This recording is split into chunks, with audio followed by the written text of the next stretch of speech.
Hello! Now, I wanted to make this recording for you because it's rather spectacular. So, it's another game of many between Claire, the Master Zerg, and Meson, the Diamond Terran.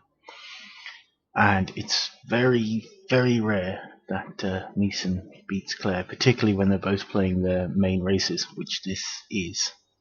And halfway through the game, I send a message to a mutual friend of ours saying, Mason's going to beat Claire. And it was monumental, so it has to be shown. So in the on merry-go-round in the top left position, Claire with the Zerg, and in the top right position, Meson with the Terran. Now, thank you for the feedback, some people. I'm told that my scrolling is too fast, so we need to slow down the scroll speed as soon as we work out how. Mouse sensitivity, is that it? Mouse scroll speed. There we go. So if I slow that down all the way down to there. Okay. Now I can't zoom off and give people headaches. But we're going to just speed up the beginning bit. Because there isn't much surprising. A drone scout going out down there, overlord scout going up to there. Barracks and scout. And expansion. Then spawning pool, 3, 2, 1, go. And scout there. And a contribution of an overlord.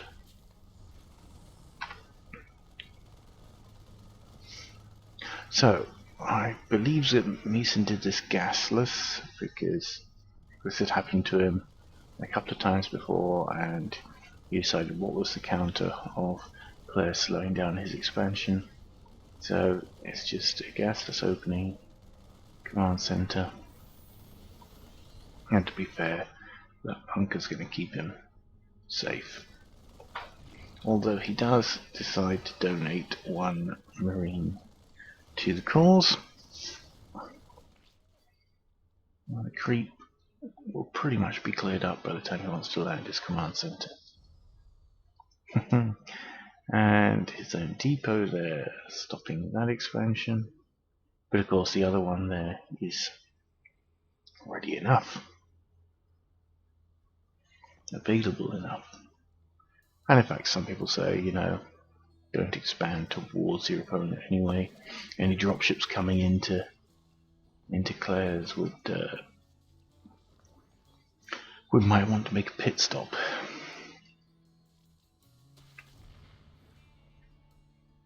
Okay, early third. Good to see Meson going in with the optimism of someone who's going to win the game. Clericals, as usual, droning up at this stage. 54 workers and 8 lings. Makes that 3 lings. But, fair enough.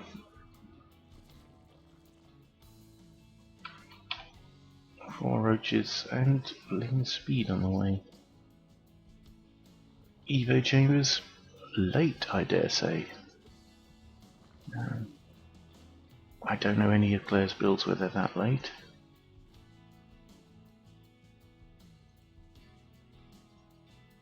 And energy just clocking its way up on these queens.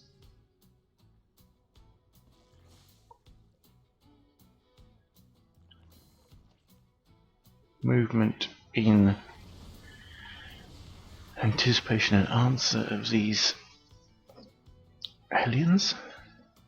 But hopefully now we'll see a couple of creep tumors go down and get that map all zergified.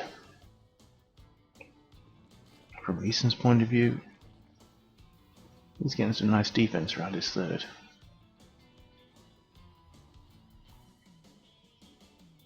Safe from any small push. Now he just needs to populate.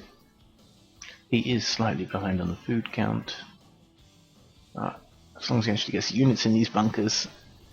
There we go. Good job. Let's just have a quick look towards income. No doubt just because of the mules it is that high. But at 63 to 81 he doesn't have that much to worry about, particularly if he can trade reasonably economically well.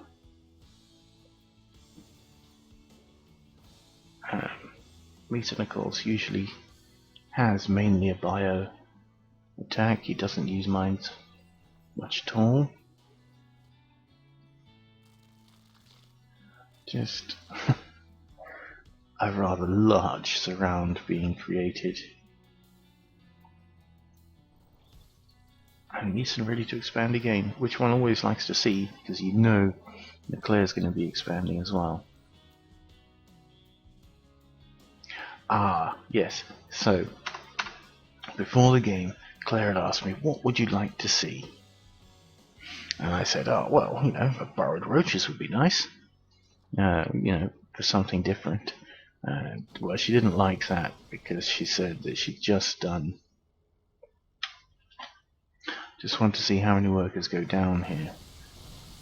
So that's 8, 11, 18 workers go down. So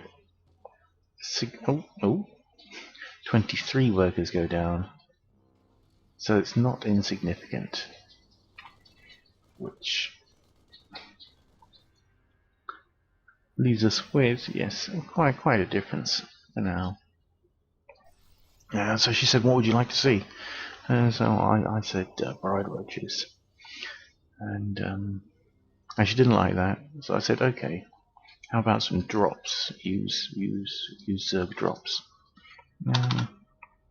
So she said, okay, I'll do it for a bit of harass, not as a main strat. And so, unfortunately, it could be just because she did that that Meson gains the initiative here. But it's basically well dealt with by the Banelings. Meson now with a slight army supply lead. That should change within seconds though, as Zerg gets maxed out again.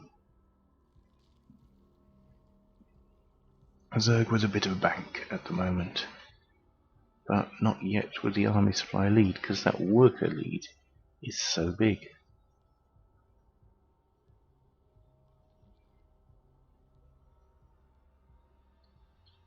Well, Tree, if that finishes, Zerglings will be totally ineffective against it, and we have another big fireball ready to make an impact on the scene. Worker count rising slightly, slowly getting back in there. But as we've seen with Meson on ladder against Ling Baneling Muta, his I jokingly say all he needs for his micro is that he just pulls the Marines behind the Marauders, and that's that. That Zergling drop, though, less effective, and in fact this Mutaling cloud managing to be cleaned up, only 11 Marines remaining, yet still enough to take out Claire's 4th, but of course the 5th is up and running, and the 6th, and the 7th is about to be, and most of those drones survived to go mining elsewhere. Hopefully they'll be repositioned. In fact, yes, now they're being repositioned.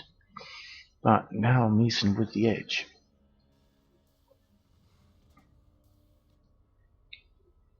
If he can now push on and take out other bases. This is not yet the point that we come to. But Claire still with 6 active bases. Well, when this pops it will be 6, and 7's on the way. Meson with 4. But Meson pretty much maxed out. And And now he can start clocking minerals. Claire now with 102 harvesters, so this basically means that her army can't be big enough. Sniping of reinforcements, but this not a favourable engagement at all. And tanks here absorbing lots of the banelings. And this, for one time now clear down to 77 harvesters.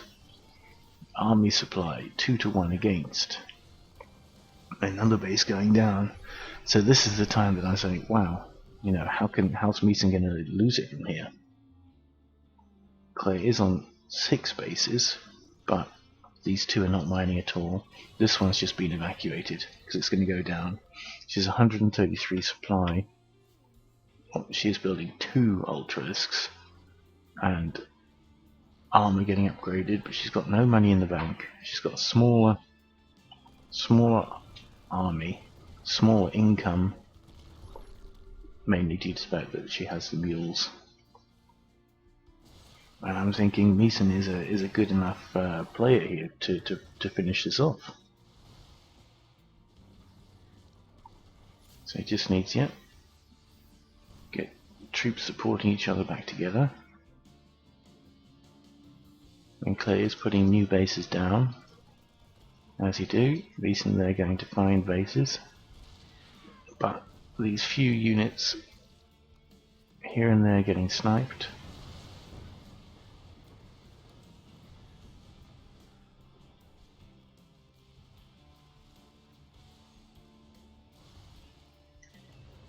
Another snipe there. But now spare base is going down, and so we've got a mining base here oversubscribed, a mining base here about to be mined out, and a not mining base here. So not only does Claire not have money, not have army, she also is going to be pretty wanting on the income pretty soon. With 1.5 bases mining. There's a question of how both of those armies just passing each other. A couple of marines can get picked off. So yes, the question is how, and I do believe the answer comes here. Some banelings and ultras coming in. Now Meson's army is slowly getting picked off. The door left open for the ultralisks.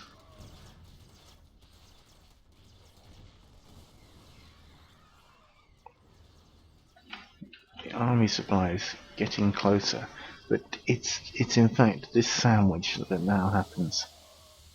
Right, ultralisks at the top, banelings at the bottom. The biomass has nowhere to go. A couple get picked up, but now the Grand Armée of Meson swapped for a load of banelings, and there's no coming back, unfortunately. Claire is well into his production. There's some spare production here, but he's never going to get a big enough army together at any time. And now it's the realization, the looking at it's worse than decimated, it's just destroyed forces. You can try lifting off, but Claire's not going to let it slip like you did. And that, as Claire said to me after the game, this is why you don't surrender.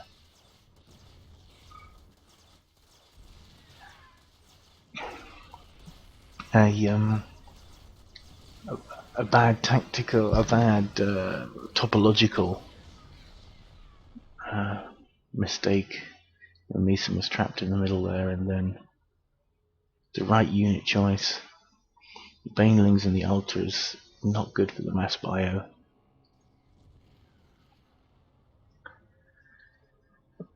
And this is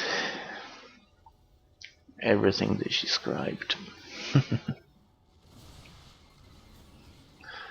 Folks, well, I hope you enjoyed watching that. It was certainly very exciting at the time.